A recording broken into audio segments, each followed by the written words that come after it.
turned around, sat down in the chair, grabbed a dollar bill, snorted my first line of cocaine at 18 years old. That day, I sat down with those girls and decided to do my first line of cocaine at 18 years old. Opened doors for me that I was not able to close for the next 15 years. That is a clip from Unguarded, the ESPN Films documentary airing tonight at 8 Eastern on ESPN. It is the story of Chris Herren, a basketball star from Fall River, Massachusetts, whose basketball dreams were entangled in an addict's nightmare. And Chris joins us here now on Sports Center, and to hell and back again is pretty much the story for you. The opening line from your book, you also did the memoir, Basketball Junkie, which I believe matches the opening line from Unguarded, is, "I was dead for 30 seconds. Take us back to those 30 seconds. What happened?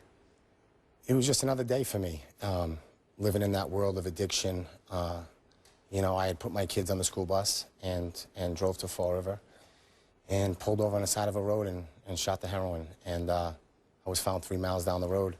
And when I came through in the back of an ambulance, the police officer said, "Relax, you know, you were gone for 30 seconds. You would anticipate that that in and of itself would be one of many wake-up calls that you had, and it wasn't. In fact, you had another pretty significant incident when you were driving your daughter, Sam, to school. I mean, you know, there's many incidents. Right. There's many bottoms. You know, handcuffs, jail cells, overdoses are minor compared to the emotional pain that your children go through, and that bottom. But, you know, everybody has to hit a certain spot before they're able to kind of kick and get back up. I mentioned Sam only because trying to show the depth of where this went. Because it ended up being your kids, I think, that turned this for you, right? So what happened with Sam in the car when she was a kid, and then where did your kids come into play with you getting back? Samantha and Christopher were in the car with me many days, going to different locations, different drug dealers' houses to pick up what I needed for that day. But what brought me back, you know, I was in a treatment center, Daytop in New York, and my wife was giving birth to our third child, and I wanted to go home, and I wanted to see my child be born sober. And against the advice of that treatment center, I went home. And after watching my son be born, and in that moment, I left the hospital and went right to the liquor store and started this whole thing back up again. And my wife took one look at me and said I wasn't welcome in the hospital. When I got back there, the counselor who advised me not to leave said, just why don't you make a phone call tonight and never go back to your kids. Just leave them alone and let them be. And let your wife go on without you. They're better off. And for the first time, I went to bed that night questioning whether or not I should make that phone call. And that doubt in my head and my heart said, you know, get on your knees, pray, and let's turn this thing around. So that was my bottom. Durfee High School basketball, Fresno State by way of Boston College, the NBA overseas. It has always been their basketball, but so has OxyContin, so has alcohol, so has cocaine, so has heroin. What role did basketball play in your addiction? Basketball, in my professional career, fed my addiction. I believe early on, I escaped basketball through my drug use. So, you know, for many years, I had a resentment towards basketball. I believed it was part of my downfall. You know, but here I am today, teaching kids how to play basketball and running Hoop Dreams, and it's a beautiful thing.